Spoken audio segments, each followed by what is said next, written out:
عليكم. معكم أسماء السليمي، مديرة تربوية في مجموعة مدارس الحنان الخاصة. كما كتعرفوا الدخول المدرسي قريب، والآباء ديالنا وحتى الأطفال عندهم تساؤلات كثيرة حول البروتوكول الصحي في هذا العام الدراسي الجديد في ظل جائحة كورونا. داكشي علاش اليوم غادي نجاوبوا على بعض هذه التساؤلات مع وليداتنا. كيفاش غادي ندخلوا للمؤسسة نهار الدخول المدرسي؟ فاش كتجي للمدرسة لابد من احترام البروتوكول الصحي، يجب ارتداء الكمامة بشكل لائق واحترام التباعد الاجتماعي في الممرات. قبل الدخول سيتم أخذ درجة الحرارة ديالك، تعقيم اليدين والمحفظة وكذلك الأحذية، وما تعطلش في الساحة. التحق مباشرة بالقسم ديالك محترم علامة التشوير والتباعد الاجتماعي. واش الآباء غادي يحضروا معنا في المدرسة النهار الأول؟ للأسف لا، البروتوكول الصحي ما كيسمحش لينا باش يتجمعوا الناس كثار في المدرسة. داكشي علاش الآباء ما غاديش يقدروا يحضروا في المؤسسة مع وليداتهم. نتمنوا العام الجاي إن شاء الله إلى حيد علينا هذا الوباء. واش ارتداء الكمامة غادي يكون إجباري لجميع التلاميذ؟ نعم،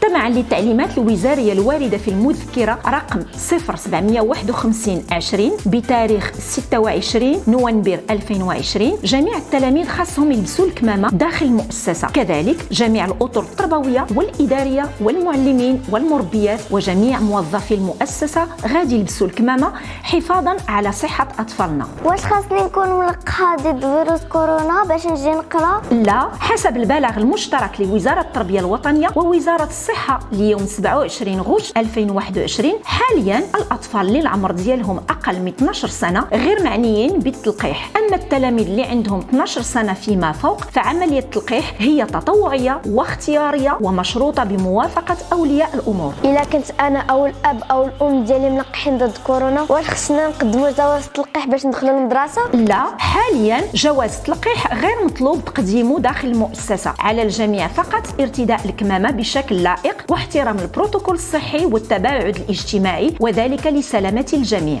إلا عندي أكثر من 12 سنة واش نقدر نتلقح في المدرسة؟ لا، التلقيح ما غاديش يكون في المؤسسة بل في المراكز المخصصة لذلك. يمكن لك تعرف عليها في البوابة الإلكترونية الرسمية لقطاع التربية الوطنية www.men.gov.ma. واش بابا وماما يقدروا يدخلوا المدرسة باش يزوروها؟ نعم، يمكن لهم يزوروا المؤسسة وقت ما بغاو، ولكن خصهم ياخذوا موعد في الإدارة. غادي نعينوا لهم اليوم والوقت المناسبين باش ما يكونوش بزاف ديال الآباء، وخص ما يكونوش تلاميذ في المؤسسة باش ما نعاديهمش. وما نساوش خصنا نحترموا جميعا التباعد الاجتماعي والبروتوكول الصحي. أما الإدارة فهي مفتوحة للجميع، ونحن سنكون سعداء لاستقبال أوليائنا. خصهم غير يلبسوا الكمامة بشكل لائق ويحترموا البروتوكول الصحي والتباعد الاجتماعي. واش غادي تكون القراية حضورية أو عن بعد؟ حسب البلاغ الإخباري لوزارة التربية الوطنية ليوم 6 شتنبر 2021، فالنمط التعليمي الذي سوف يعتمد عليه هو النمط الحضوري إلى سمحت الحالة الوبائية إن شاء الله بذلك. ومؤسسة الحنان كتوفر على جميع الشروط ديال التعليم الحضوري من تباعد جسدي وأقسام مخففة اللي كتحترم معايير وزارة التربية الوطنية. بالإضافة إلى ذلك فالنمط التربوي عن بعد متوفر للأولياء ديالنا كذلك. جميع أقسام مؤسسة الحنان مجهزة، وجميع المعلمين مكونين لضمان جميع الأنماط الدراسية. فإذا كان التلميذ باغي الدراسة عن بعد أو إذا كان مريض يمكن له يبقى في الدار ويتبع الدراسة ديالو على المباشر عن بعد عبر فضاء الأولياء بحال إذا كان في القسم. وإلا بغى يجي للمدرسة فجميع الإجراءات الاحترازية مطبقة وجميع المعايير متوفرة لضمان تعليم حضوري آمن. على التلميذ فقط أن يكون مجدا ومنتظما في الدراسة ديالو.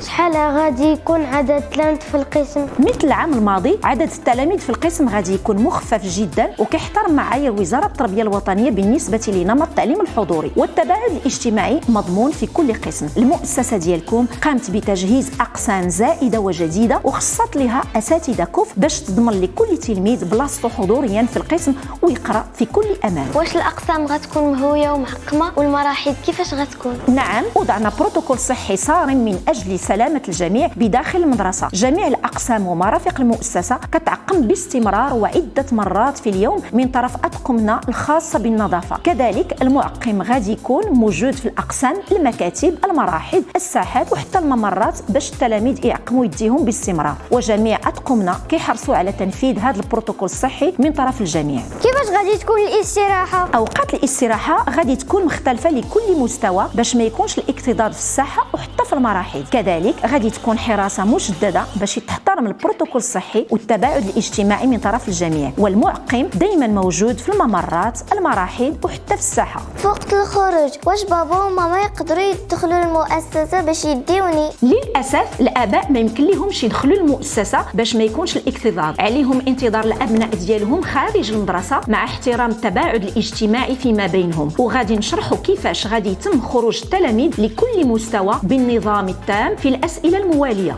فين غادي يخرجوا التلاميذ ديال الروض؟ تلاميذ الروض ما كيخرجوش حيت هما صغار، كيبقاو داخل المؤسسه تحت اشراف المربيات ديالهم. فاش كيجي الاب او الام ديال الطفل، المسؤوله كتنادي على الطفل في الميكروفون وكيجي عند باب الخروج بمرافقه المربيه ديالو. هاد الاخيره كتاكد من هويه الشخص اللي غادي يدي الطفل قبل ما تسلموا ليه. فين غادي يخرجوا تلاميذ القسم الاول ابتدائي؟ بحال تلاميذ الروض، تلاميذ القسم الاول ابتدائي ما كيخرجوش وكيبقاو داخل المؤسسه تحت اشراف المعلمات ديالهم. فاش كيجي الاب او الام ديال الطفل، المسؤول كينادي على الطفل في الميكروفون وكيجي عند باب الخروج بمرافقه المعلمه ديالو. هاد الاخيره كتاكد كذلك من هويه الشخص اللي غادي يدي الطفل قبل ما تسلموا له. فين غادي يخرجوا التلاميذ الابتدائي من القسم الثاني الى القسم السادس؟ خروج تلاميذ الابتدائي من القسم الثاني الى القسم السادس غادي يكون تدريجي من البوابه الكبيره للمؤسسه ومحترم للبروتوكول الصحي والتباعد الاجتماعي. التلاميذ غادي يخرجوا من المؤسسه بشكل منتظم ابتداء من القسم السادس ثم الخامس حتى نوصلوا الى الثاني. هذه العمليه كتكون امنه وسريعه لان كل مستوى خصو 2 إلى 3 دقائق باش يخرج، وهكذا الاب او الام غادي يكون عنده الوقت باش يشوف ولده ويتلقى له بسهوله. كنخليو تلاميذ القسم الثاني هما الاخرين في الخروج باش حتى الا تعطلوا الوالدين ديالهم كيبقاو في المؤسسه مع الطاقم التربوي في كل امان. واش البروتوكول الصحي غادي يطبق حتى في النقل المدرسي؟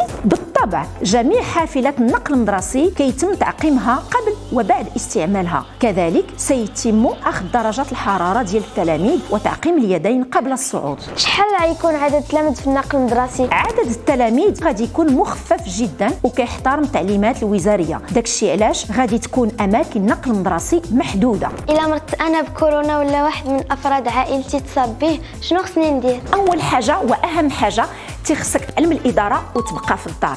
فالمؤسسه في ظرف وجيز غادي تكلف بتطبيق جميع التدابير الصحيه المامور بها من طرف الوزاره في مثل هذه الحاله، وذلك لسلامه الجميع داخل المدرسه. وهذا الشيء كيطبق على الجميع، تلاميذ، اساتذه وحتى الاداريين والموظفين الاخرين. اولياءنا الاعزاء ووليداتنا، كونوا مطمئنين، فالمؤسسه ديالكم مجهزه ومستعده لاستقبالكم في ظروف امنه. صحه اطفالنا واطقمنا اولويتنا. كنتمنى لكم جميعا دخولا مدرسيا موفقا ومرحبا بكم في المؤسسه ديالكم لموسم دراسي ناجح وامن. الحنان، شريككم في نجاح دراسه طفلكم.